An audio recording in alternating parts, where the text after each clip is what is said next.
We want to kind of just go back to the beginnings of this whole thing. Fred was there. I've had a lot of dealings with Fred. He's really, really good on camera. So I'm going to let Fred pretty much lead it. But I might kind of do this if I want to ask a question, or Owen would do that. So Fred, I think we're ready to go. So let me get this straight. The purpose of the interview is to go back to the origins of the vintage motocross movement in the United States. Is that the intent? Yeah, how you guys, I mean, you guys were all instrumental in it. Absolutely. So, you know, Absolutely. what opportunity are we going to have again to have the three of you together? Well, I don't know. I think you take the opportunities when you get a chance, and now is a good time. So we do need to, if that's the intent, we need to stay focused on that. And I could take it from my perspective, and what I remember is that in the very early 1980s, there was some vintage activity in Southern California. They were called CZ Nationals, but they addressed the one make bike, and later on they threw in a vintage class. But the first real effort stemmed from the forming of the California Vintage Racing Group, which was primarily formed as a road race vintage group. And Dick had come to the very first meeting of that and was a member of the California Vintage Racing Group, the CVRG, and had a hand he was at the very first meeting and went to all the meetings. Shortly after that group was formed, Dick and I collaborated. Could we include a vintage motocross and come up with rules? And Dick and came up with the first set of vintage rules that I know of, and they were ratified at my house. At that time, there was Dick was present, the late Jim McClinton was there, Mike Green, Chris Quinn, and myself. And Mike and Chris Quinn and myself were officers in the CVRG at that time. And so the first rules that we talked about that day, and we made some amendments and additions, and I don't think we made very many deletions. They were pretty well thought out, and those early CVRG rules that we talked about in probably about 1985, I would think. Does that sound right, Dick? Because the CVRG was formed in 1984. Yeah, it was late 84 or 85. Yeah, it was about one year, maybe 9 months, 1 year after the CVRG first formed. And then this is before AHRMA existed. They had a vintage road race organization in the East that was before AHRMA, and but these were the first vintage rules, vintage motocross rules in the country that I know of. And Dick, I believe that you based the rules that were presented on what was going on in Europe, and you had some. You had talked with Adrian Moss and had copies of the rules that they used at that time? Well, I actually went to England to see what they were doing. I read about it in the British newspapers, and I knew that there was already a group being formed in America and around the world for vintage road racing. And I thought, boy, they're overlooking the whole dirt scene. There's no reason that CVRG, because nothing else existed then, could interchange road racing and motocross very easily. Right. And so I went to England and saw how they were doing and what they were doing, and rode a couple of events over there, and talked quite a bit to Adrian Moss and other folks that were trying to make the thing happen there. Their idea was that it was quote unquote pre-65 racing, and their whole outlook was to preserve the big British four-strokes. But right away I saw that there weren't that many big British four-strokes in America. No. Even though their biggest sales were in America, those bikes were never ridden in real motocross. Right. They were ridden in scrambles or dirt track or road racing. Right. And so we had to come up with a completely different idea of what our focus was going to be. Right. And it took about a year to realize what our focus really was, and it wasn't what year the bike was or much to do with the bike. It was to do with a whole complete era of racing. Right. That was that changed after World War II, about the time the majority of the bikes had suspension on both ends, and it went until the revolution of long travel bikes, which right away we could see that encompassed about 3 divisions of art. Right. Pardon me. At first, when we saw 2 divisions, Right. premier bikes and later bikes. Right. But as time went on, we realized that there was actually 3 divisions, Right. and within 3 or 4 years, our rules encompassed 3 divisions. Right. And these divisions were eras of technology, basically, Right.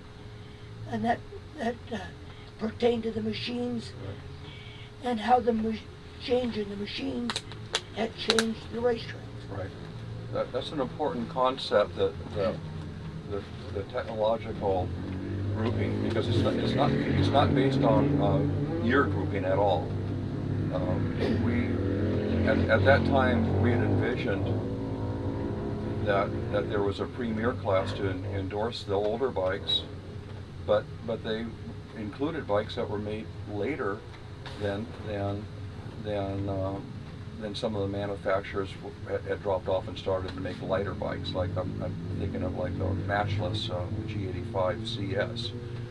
When that thing came out, it was about 6 years too late, and it came out in the late 60s, and it really belonged in with the early premier bikes.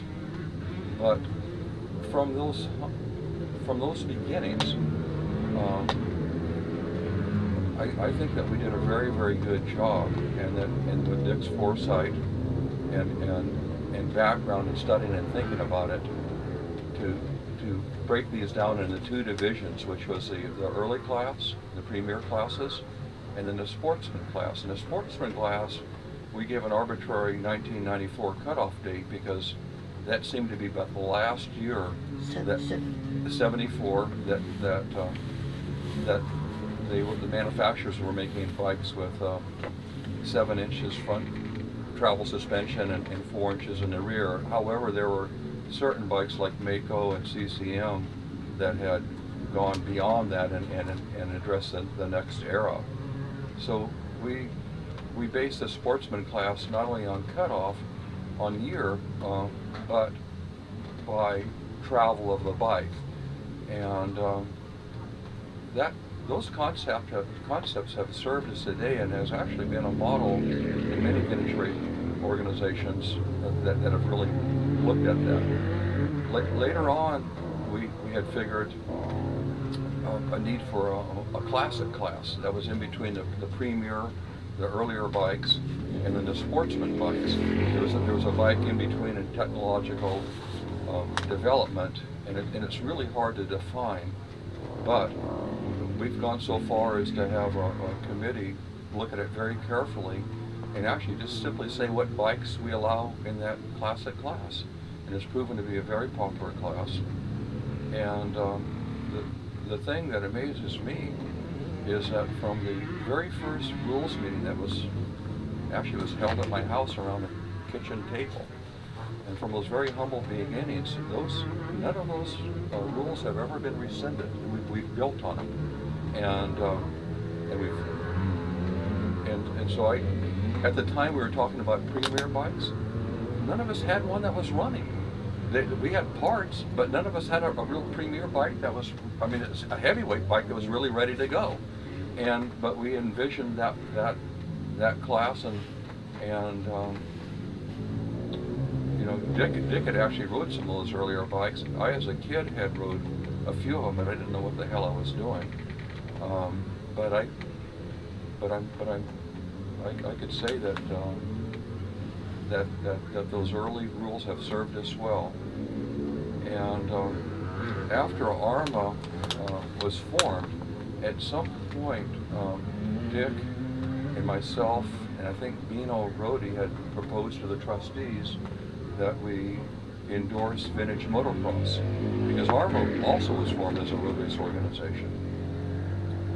And that was accepted by the powers to be and the rest of the trustees, and that was pre-AHRMA, the member-owned organization. That would have been in the it would have been 86 to 88 era that those rules were endorsed and in the AHRMA rule book. And anyhow, we in the West Coast, we've had a very, very strong development of the premier bikes, and I think largely in part by Dick and others setting an example by building these earlier clunkier bikes and going to events. Now Dick in particular would traveled around the country to introduce the sport to other parts of the country using friends and associates that he accumulated during his professional career as well as his sportsman career to go to a vintage motocross and maybe have a single or a modern motocross and actually have a single moto set aside or two moto set aside for vintage and introduce the sport, and it took off. It took hold. Okay. Anyhow, we're just about getting to the point where Jeff came onto the scene, but not quite there yet. It's important to know that by the time the initial set of rules were proposed and accepted by the CVRG, that we had a lot of influence from many members, people like Pete Ford, the late Pete Ford, the late Jim McClinton, the current Mike Green. A lot of people put input in this thing, and then when the rules were accepted by AHRMA, we had our own rule body, including guys like Bino Rodi, and so it's at that point it becomes a collaboration and input by many people and many personalities and many backgrounds. But what I find still amazing is that set of rules that we came up with at the table and we ratified and made a few little modifications on, they still hold true today. The AHRMA for-profit organization only lasted about 2 years, and then it was offered to the AHRMA members for purchase, and we as trustees at that time could have just let the thing die, started a whole new organization with another name, and we chose not to. AHRMA had a pretty good name and had a good rule book, and we had a lot of input into it, and we thought it better to present to the industry and the world the continuity of an ongoing organization rather than, oh, there's one vintage organization, now let's start with another. And so AHRMA has really served us well. At the time the members bought AHRMA, we didn't have much money, and we didn't have many members, and it was initially run by an executive director that became our publications officer for about 19 years, Matt Benson, who was maybe one of the absolute best publication officers you could ask for. And he wasn't so bad as an executive director either, but that wasn't his forte. And at that time I was chairman, and we knew that we were in trouble, we were struggling. And Bob Barker made the suggestion that we asked Jeff Smith if he would like to be executive director, and Jeff accepted. Matt Benson was offered the position as publications officer, which he loved. It was like a big burden being taken off of his shoulder, and he just absolutely excelled in that position. So when Jeff came onto the AHRMA scene, we had approximately 800 members. We were in debt, and I remember interviewing Jeff, and I asked him, "Are you financially secure?" And he says, "Well, what do you mean?" I says, "Well, do you need a paycheck to pay your mortgage?" And he said, well, what does that have to do with anything? And I says, "Well, if you accept this position, I don't want to be responsible for you not being able to pay your mortgage. We don't have any money." And so Jeff gets back to Bob Barker, who suggested that we contact Jeff, and says, "Fred tells me you guys don't have any money." And Bob says, "Well, that's not a big problem. That's your first job, is to make a solvent." So Jeff did come on board with his all his business skills and his he reined in the spending, and we only spent what money we had. His initial salary was what we could afford to pay him, and the first couple months it was nothing. And we allowed we did come up with a salary that we were going to pay retroactively, a very small amount when we could afford to pay it. And from that point on, the association grew. And Jeff, would you like to enter right now? This comes up to the Jeff Smith era. Yeah, I took over as executive director sometime in October of 1990, and there were about 850 members and insufficient funds to pay the bills. And I asked the editor, that's Matt Benson, I asked him to agree not to be paid for the first 3 months, and I agreed not to take any pay for the first 3 months until we got the organisation into a growth mode. And I asked my wife to be the assistant secretary and not be paid, and she said only for 3 months, and so we had obviously a start, and the board, we had an excellent board, and the board gave me a map which I followed exactly. They said, first job, make us solvent, which is obviously what Fred has said. Next job, make us grow. Third job, membership, that meant. And the third job, make us independent of having to run with other organisations, with our motocross and road racing in particular, but eventually we want to be independent. And so that was my job. It was quite a big job, but by the time I explained to the board that I was going to retire when I was 65, and that gave them about an 8 or 9 year window. And as we got nearer to the end of the window, I kept saying, you know, I'm going to retire when I'm 65, and you guys have got to understand this. And by the time I retired, the organisation had 5,600 members and $350,000 in the bank. And so clearly things worked very well. But what you have to understand is that they worked well because the executive director and the board worked well together. And what Dick has explained about the concept of the the motocross rules was true of the road racing rules, the trials rules. The concept was always to bring back those golden days of our youth, I know that we see some young people riding in AHRMA events these days, but that is not the intention of the organisation. The organisation is a vintage organisation, vintage for motorcycles, and generally, if you look around the pits, vintage for the people who ride those motorcycles.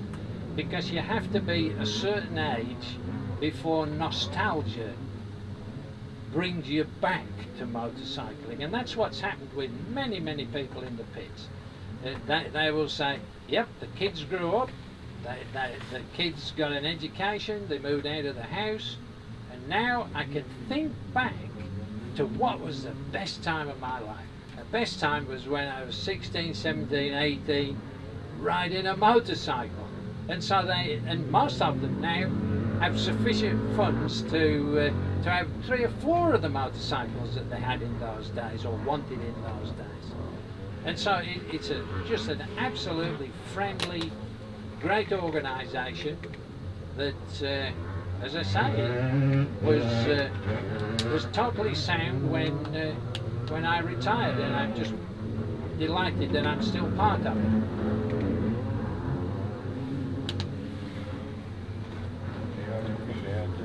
Yeah. This concept of what the bikes are like, it's our goal that it never changes. We never want these bikes to be obsolete again. And so you have to come up with a formula of thought that makes time stand still. Because if you repeat history, they'll be obsolete every year like they used to be. So it's a very difficult job that is constant, is trying to make time stand still.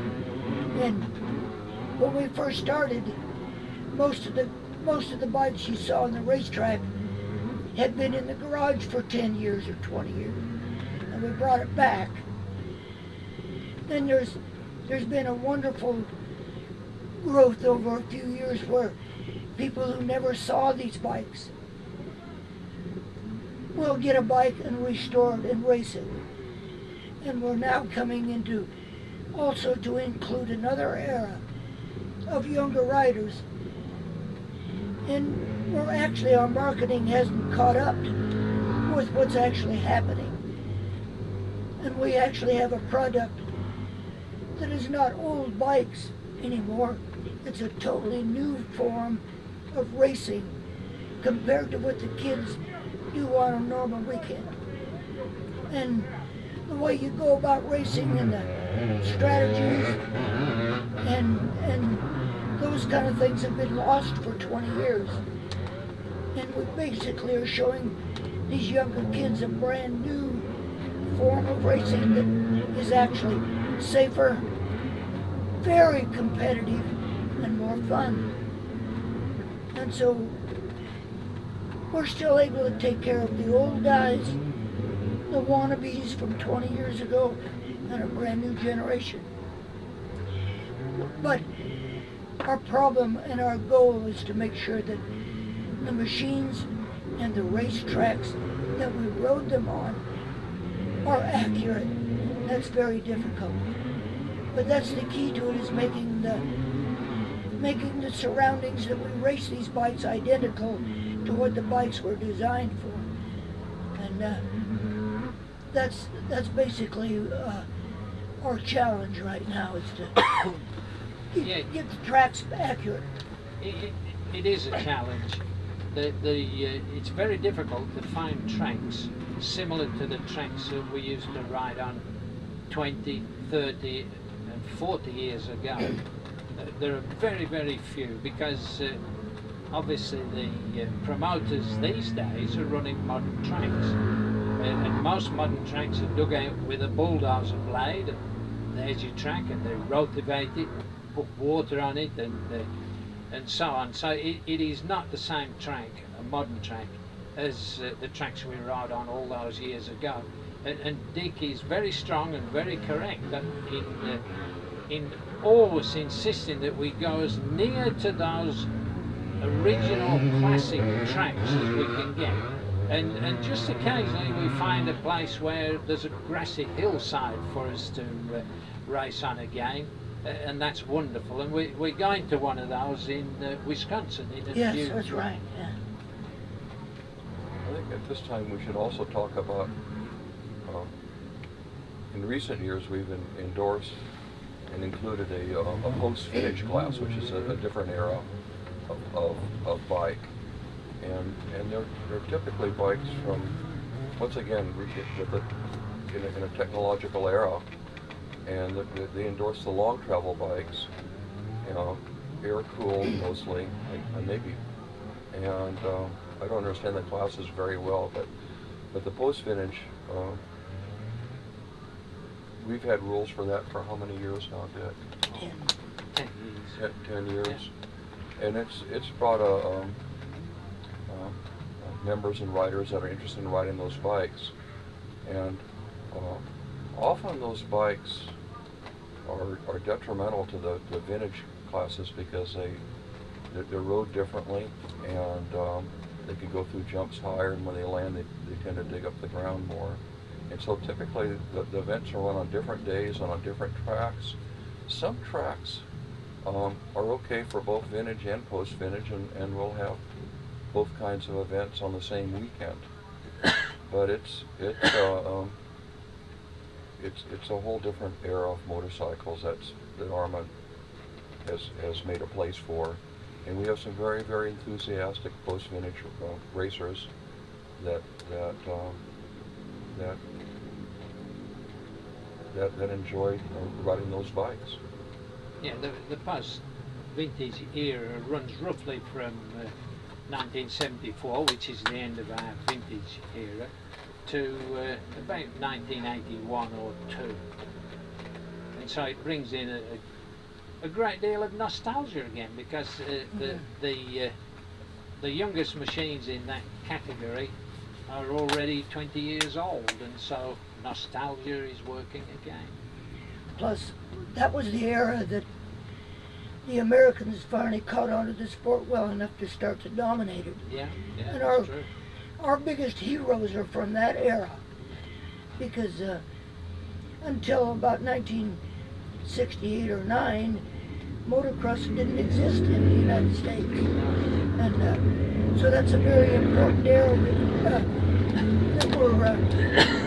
we're trying to make time stand still with too.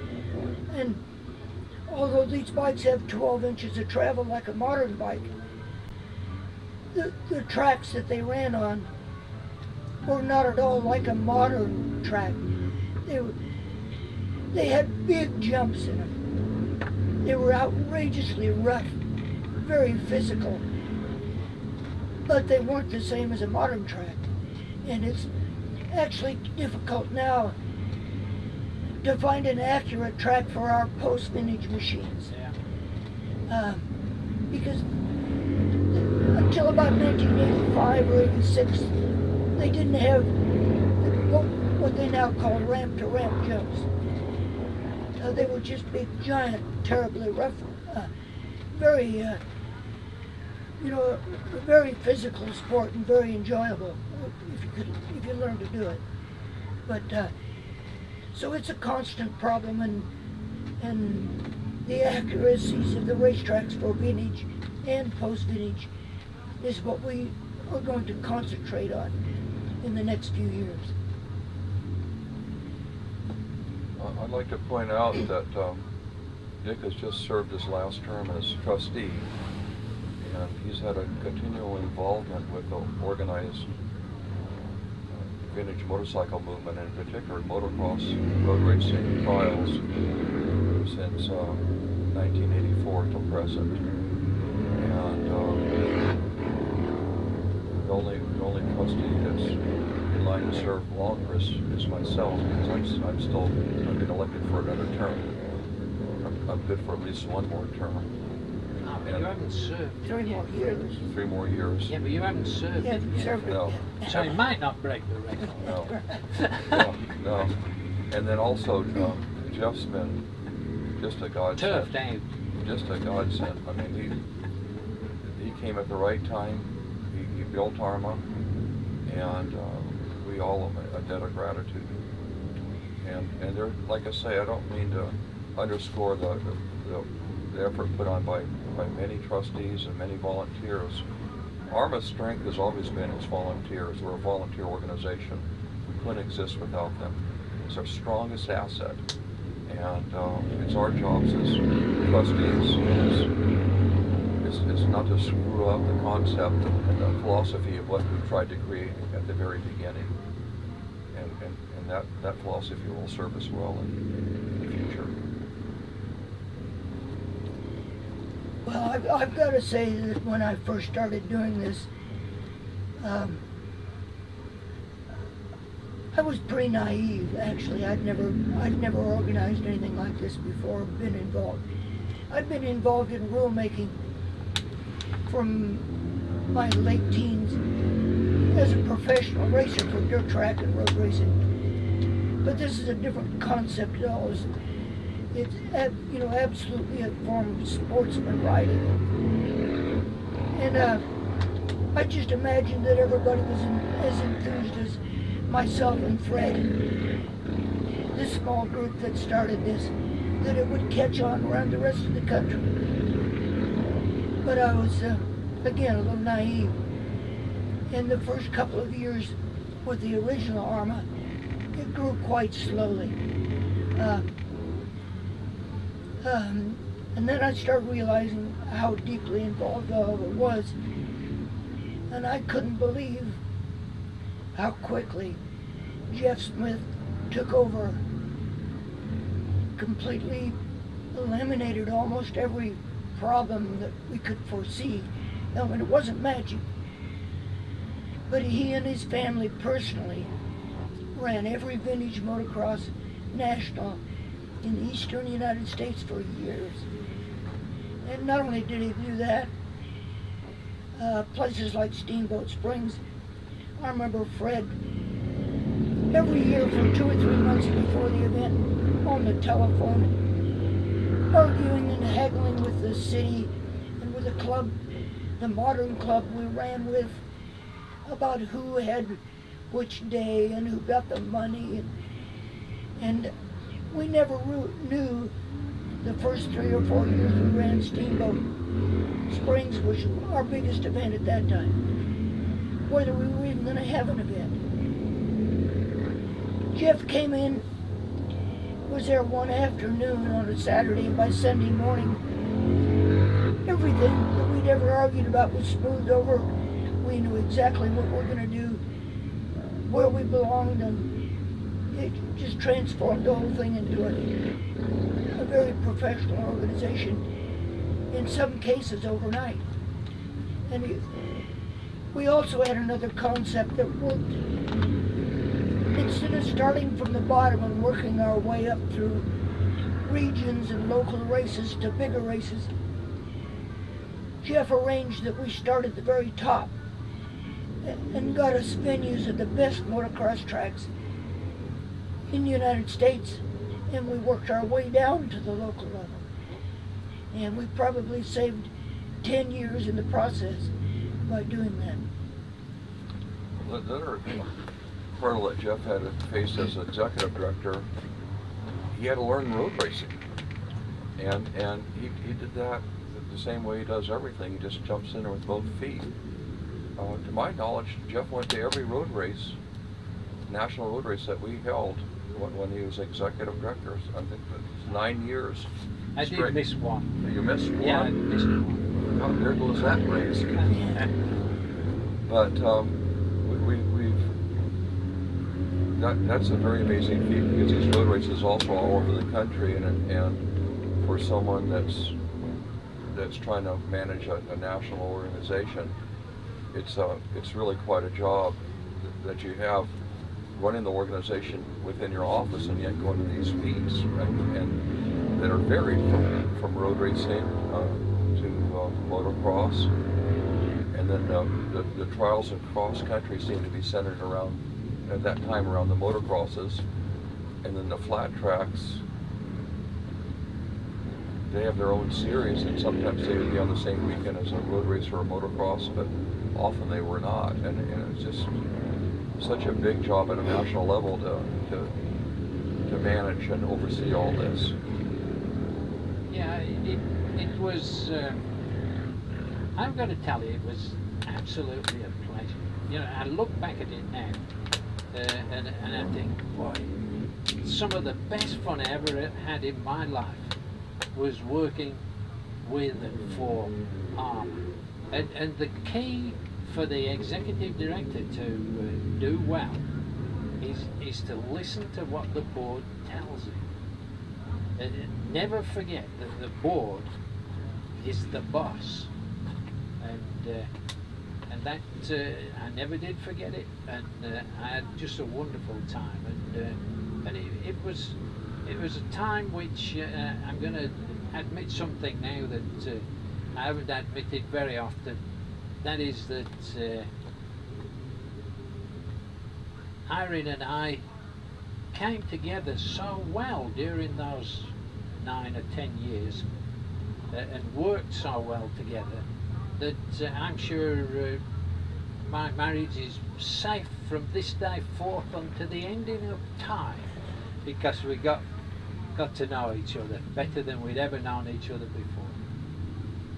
Well, I can tell you it was my pleasure to work with Jeff and be associated with him, and I was the closest thing to a boss that he had during that period. Yeah, that's right. I was the chairman of the board, and so that meant that I run trustee meetings, and then also I served on the executive committee, which is a treasurer and a secretary that meets in between normal board meetings, and we'll call a full board meeting if necessary. But during that period of time, I got to know Jeff real well, because he'd call, or I'd call him if something was bothering me, or I thought about something, and we'd discuss things. And we just worked very well together. I don't think we ever argued. We talked philosophy, and eventually we'd come out to a plan, and sometimes we'd bring in the executive committee if it was necessary, or the full board if necessary.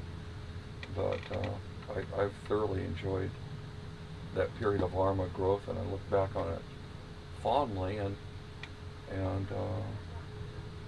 I just enjoy AHRMA with the good, the bad, the troubles, and the apprehension, and the enthusiasm for the future. Yeah. Yeah. I don't really have anything else, Dick. How are you doing? I could go on for about 10 more hours if I could speak, but it's very difficult to make a point or even have a discussion. Do you have anything? No, I have nothing. I think that I think we've covered concisely the situation. The situation was, number one, that there had to be some philosophy behind it all, and I think the great philosopher within AHRMA is Dick. And Dick not only created the philosophy for motocross, but also for road racing and trials, and certainly dirt track, and cross country. And once the philosophy was in place, the growth of the organisation depended on continuity of the board, and the board giving clear instructions, which they always did.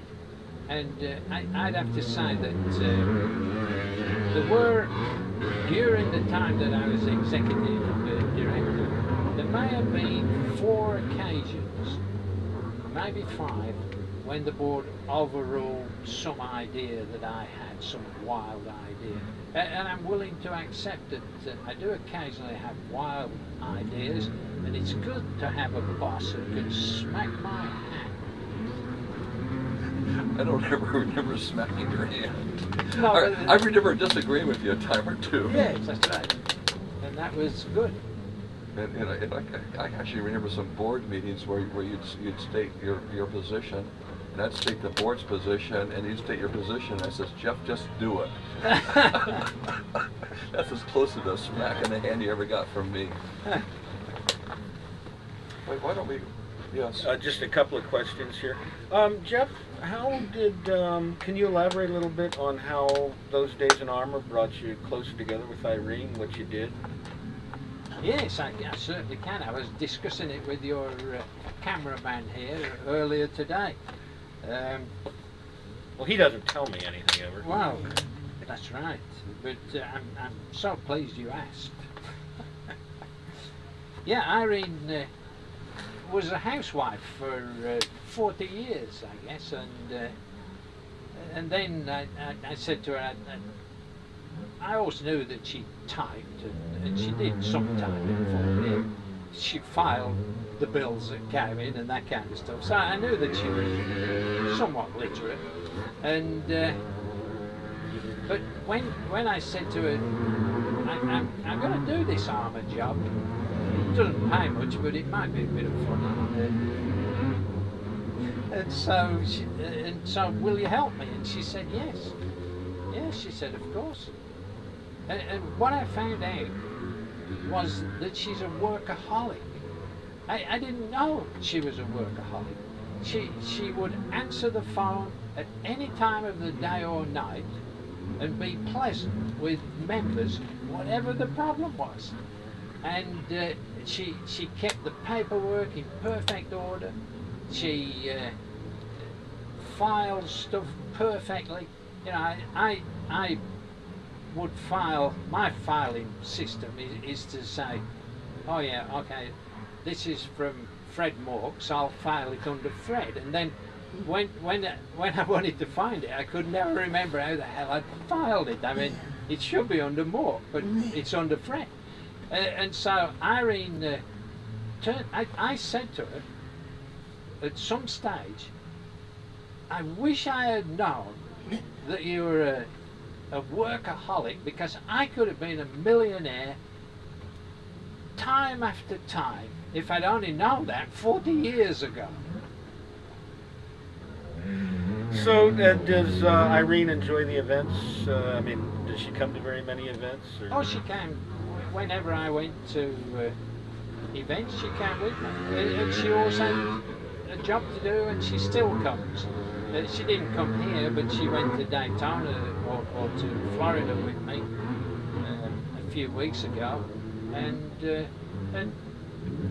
basically ran the trial and helped at the cross-country event. So she's still very much involved in when she actually arrives at an event.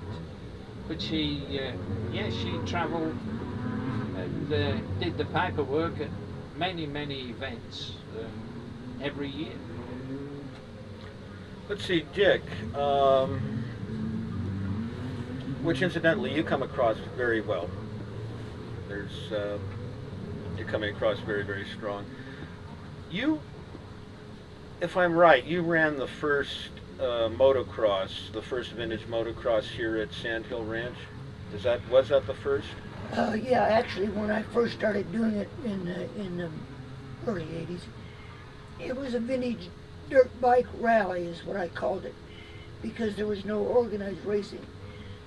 And it was a vintage motocross, a vintage trial, a hill climb exhibition of the old bikes with the skid chains and the whole works, and a dirt track exhibition. And it was just to get some recognition for the vintage end of dirt racing in America. And within a short time, the popularity of the motocross grew so quickly that I couldn't do it all in one day. And so one year I had a rally, and a few months later a separate vintage motocross. And then right after that was when Fred and I and the rest of us got together with CVRG. And it grew so quickly there was no way to keep doing that rally, which and we were already by the late 80s very strong in California. I remember our entries in the late 80s here at Sand Hill were nearly as big as they are now. But the sport didn't grow in the rest of the country until we hired Jeff, basically. And then it grew nationwide. And at that time, we also were in very good or close contact with Australia and some of the European clubs. And by 1990, the concept of what vintage racing is all about was about how much wheel travel you had, not the year of the bike. That's an international recognized concept now, and it wasn't that way to begin with. Interesting. What year was the first rally? Do you remember? I think 84. Uh-huh. Do you have any posters on that? Or are there any posters that exist? Yeah. I'd like to get a hold of those at some point, or just a copy, because I think that sort of sounds to me like a very naive and innocent beginning. It was.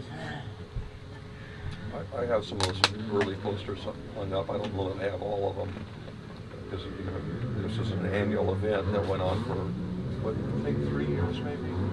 About 3 years. Well, the tribute that Owen made for you 2 years ago, the big banner, the poster that we had on that, was that that was a couple down the road, wasn't it, that poster? I think so. Uh-huh. I think so. Does anybody want to add anything at all?